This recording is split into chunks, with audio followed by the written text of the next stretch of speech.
Malolos, Bulacan naman, grass fire ang sumiklab. Ilang metro lang ang layo sa isang residential area. Kaya pati mga residente tumulong na sa pag-apula ng apoy. Saksi si Marizo Mali. Malayo pa lang tanaw na namin ang makapal na usok na ito sa kahabaan ng MacArthur Highway sa Malolos. May sumiklab palang grass fire, alas 3 pa lang ng hapon. Pahirapan ang pag-apula rito dahil sa lakas ng hangin. Doon sa highway, bago malapitan yung apoy, meron po doon na parang creek na halos hanggang dibdib yung putik at tubig.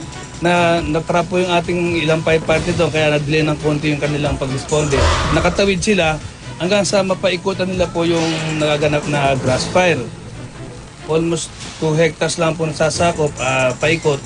Pero po, ito pong area na to, ayon po sa pagkakaalam namin ay almost 10 hectares po yung ng apoy. Umabot sa 10 hectares. 10 metro na lang ang layo ng grass fire sa pinakamalapit na bahay. Kaya kahit rumisponde na rin ang mga bombero sa mga bayan ng Kalumpit, Hagonoy, Ulilan, Plaridel, Balagtas at Bukawi, tumulong na rin ang ilang residente. May gumamit ng mga batsa, balde, pati tabo at kumuha ng tubig sa kanal. Habang kinakapanayam nga namin ng isang residente, kinailangan naming umurong dahil lumalakas at lumalapit na ang apoy. Kasi natatakot po kami. Dahil baka ho kami na abutin ng sunog.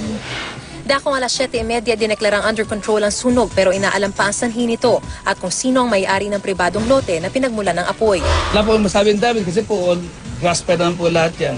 Puro po damo lang po yan. Wala ring motoristang naapektuhan ng grass fire na malapit lang sa kalsada. Ako si Marizo Umali, ang inyong saksi.